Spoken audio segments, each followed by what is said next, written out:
ನಮಸ್ತೆ ಸ್ನೇಹಿತರೆ. ನನ್ನ ಹೆಸರು AC ಚೆನ್ನಪ್ಪ ಅಂತೇಳಿ. ನಾನೊಬ್ಬ ನಿವೃತ್ತ ಶಿಕ್ಷಕರ ಬಡಾವಣೆ ಮದ್ದೂರು. ಸ್ನೇಹಿತರೆ, ನನ್ನ ಒಂದು ಕಾಂಟ್ಯಾಕ್ಟ್ ನಂಬರು 96 321 31 830.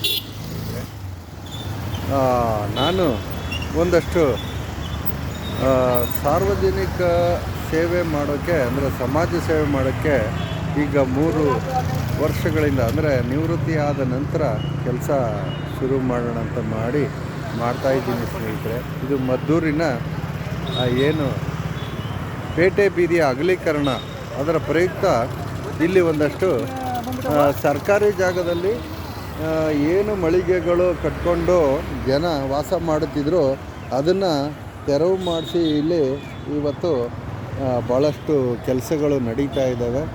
ಮೊನ್ನೆ ಶಾಸಕರಾದ ಏನು ನಮ್ಮ ಉದಯ್ ಸರ್ ಅವರು ಭಾಳಷ್ಟು ಕೆಲಸಗಳನ್ನು ಇಲ್ಲಿ ಮಾಡ್ತಾ ಇದ್ದಾರೆ. ಅಂದರೆ ಸರ್ಕಾರದ ಒಂದು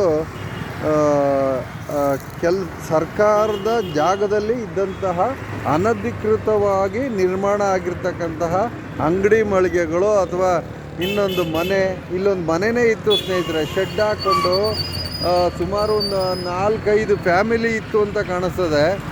ಅವರೆಲ್ಲ ಇಲ್ಲಿ ವಾಸ ಮಾಡ್ತಾಯಿದ್ರು. ಇದು ಮದ್ದೂರಿನ ರಾಮ ಮಂದಿರದ ಹತ್ರ ಇರ್ತಕ್ಕಂತಹ ರಾಮ ಮಂದಿರ ಪಾರ್ಕ್ ಪಕ್ಕದಲ್ಲೇ ಇರ್ತಕ್ಕಂಥ ಜಾಗದಲ್ಲಿ ನಾನು ನಿಂತಿದ್ದೀರಿ ಸ್ನೇಹಿತರೆ. ನಾನೊಬ್ಬ ನಿವೃತ್ತ ಶಿಕ್ಷಕರ ಬಡಾವಣೆ ಮದ್ದೂರು ಸ್ನೇಹಿತರೆ. ನೋಡಿದ್ದು ನಾನು ನಿಂತಿರೋ ಜಾಗ ಈ ಒಂದು ಏನು ಕೊಲ್ಲಿ ಸರ್ಕಲ್ಲಿಂದ TB ಸರ್ಕಲ್ವರೆಗೆ ಏನು ರಸ್ತೆ ಅಗಲೀಕರಣ ನಡೀತಾ ಇದೆ.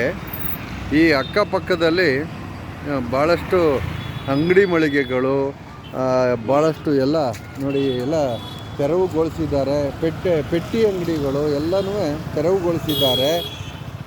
ನಿಜವಾಗ್ಲೂ ಇದು ಒಳ್ಳೆ ಕೆಲಸ ಅಂತ ನಾನಾದರೂ ಭಾವಿಸ್ತೀನಿ ಸ್ನೇಹಿತರೆ. ಏನು ಸರ್ಕಾರಿ ಜಾಗ, ನಾನು ಶಿಕ್ಷಕರ ಬಡಾವಣೆ ನಮ್ಮ ಒಂದು ಏರಿಯಾದಲ್ಲಿ ಕೂಡ ಒಂದು 23 ಕುಂಟೆ ಒಂದು ಏನು ಕಲ್ಯಾಣಿ ಇತ್ತು ಸ್ನೇಹಿತರೆ. ಅದನ್ನು ಮುಚ್ಚಿ ಯಾರೋ ಒಬ್ಬ ಅದನ್ನು ಸೈಟ್ಗಳಾಗೆ ಮಾಡೋಕ್ಕೆ ಅಂದ್ಬಿಟ್ಟು ಲೂಟಿ ಮಾಡೋಕ್ಕೆ ನಿಂತಿದ್ದು, ಅದು ಪರಭಾರ ಆಗಿಲ್ವಂತೆ. ಹಾಗಾಗಿ ತಹಸೀಲ್ದಾರರೇ ಖುದ್ದು ಬಂದು, ನಮ್ಮ ಮಾನ್ಯ ಶಾಸಕರು ಕೂಡ ಬಂದು ಅಲ್ಲಿ ಮಹಾಜರ್ಗೆ ಅಂತ ಬಂದು, ನಾನು ಅಲ್ಲಿ ನಮ್ಮ ಮನೆ ಹತ್ರನೇ ನಿಜವಾಗ್ಲೂ 23 ಕುಂಟೆ ಎಷ್ಟು ಇದಾಗಿದೆ ಅಂತಂದರೆ ಸರ್ಕಾರಿ ಭೂಮಿ ಸ್ನೇಹಿತರೆ, ಅದನ್ನು ಇವತ್ತು ಉಳಿಸಿದ್ದಾರೆ.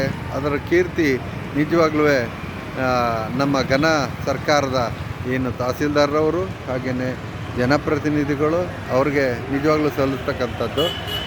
ಭಾಳಷ್ಟು ಇಂಥ ಒಳ್ಳೆ ಕೆಲಸಗಳು ಆಗಬೇಕು. ಇನ್ನೂ ಹಲವಾರು ನಮ್ಮ ಮದ್ದೂರಿನಲ್ಲೇ ಇರ್ತಕ್ಕಂತಹ ಹಲವಾರು ಕಡೆಗಳಲ್ಲಿ ಸರ್ಕಾರಿ ಜಾಗದಲ್ಲಿ ಬೇಕಾದಷ್ಟು ಮನೆಮಠಗಳನ್ನು ಕಟ್ಕೊಂಡಿದ್ದಾರೆ, ಹಾಗೆಯೇ ಅಂಗಡಿ ಮಳಿಗೆ ಕಟ್ಕೊಂಡಿದ್ದಾರೆ.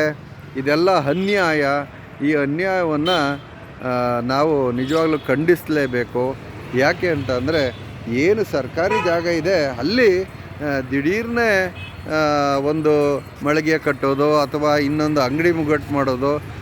ಈ ನಮ್ಮ ಮದ್ದೂರಿನ ಇದರಲ್ಲಿ ಸಾಮಾನ್ಯವಾಗಿ ಮುಸಲ್ಮಾನರು ನನ್ನ ಕಂಡಂಗೆ ನಾನು ಎಷ್ಟೋ ಕಡೆ ನಾನು ನೋಡಿದ್ದೀನಿ ಸ್ನೇಹಿತರೆ, ತಗೊಬಂದು ಹಣ್ಣಿನ ಅಂಗಡಿ ಅಥವಾ ಇನ್ನೊಂದು ಯಾವುದೋ ಒಂದು ಪೆಟ್ಟಿ ಅಂಗಡಿ ಈ ಥರ ಮಾಡಿದ್ದಾರೆ ಸ್ನೇಹಿತರೆ. ಕೊಲ್ಲಿ ಸರ್ಕಲ್ಲಿಂದ ಬೇಕಾದ್ರೆ ಬಂದು ನಾನು ತೋರಿಸ್ತೀನಿ ಸ್ನೇಹಿತರೆ. ನಿಜವಾಗ್ಲೂ ನೋಡಿದೆಲ್ಲ ಅನ್ಯಾಯ, ದುರಾಚಾರ. ಈ ದುರಾಚಾರಗಳನ್ನು ತಡೀಬೇಕಾದದ್ದು ನಮ್ಮ ಒಂದು ಸಮಾಜದ ಜನಪ್ರತಿನಿಧಿಗಳು ಅಥವಾ ಜ್ಞಾನಿಗಳು, ತತ್ವಜ್ಞಾನಿಗಳು ಇವನ್ನೆಲ್ಲ ತಡಿಬೇಕು. ನೋಡಿ, ಇವತ್ತು ಶ್ಲಾಘನೆ ಮಾಡ್ಬೋದು, ಈ ಕೆಲಸನ ಶ್ಲಾಘನೆ ಮಾಡ್ಬೋದು. ನೋಡಿ, ಇಲ್ಲಿ 3-4 ಮನೆಗಳು ಕಟ್ಕೊಂಡು, ಏನು ಅದೆಷ್ಟೋ ನಾನು ಚಿಕ್ಕವನಿದ್ದಾಗ್ತಾಯಿಂದಲೂ ಒಂದು 30-40 ವರ್ಷ ಇಲ್ಲಿ ಅವರು ಸಂಸಾರ ಮಾಡಿದರು. ನಿಜವಾಗ್ಲೂ ಅವ್ರಿಗೆ ದಂಡ ವಿಧಿಸಬೇಕು ಅಥವಾ ಜೈಲಿಗೆ ಹಾಕಬೇಕು. ಯಾಕೆ ಅಂದರೆ ಸರ್ಕಾರಿ ಜಾಗದಲ್ಲಿ ಅವರು ವಾಸ ಮಾಡ್ತಾಯಿದ್ರು ಇಲ್ಲಿವರೆಗೆ. ಅವ್ರಿಗೆ ದಂಡ ವಿಧಿಸಬೇಕು. ಅವ್ರು ಯಾರು ಅಂತ ಪತ್ತೆ ಮಾಡಿ ಅವ್ರಿಗೆ ದಂಡ ವಿಧಿಸಬೇಕು ಅಥವಾ ಜೈಲಿಗೆ ಹಾಕಬೇಕು.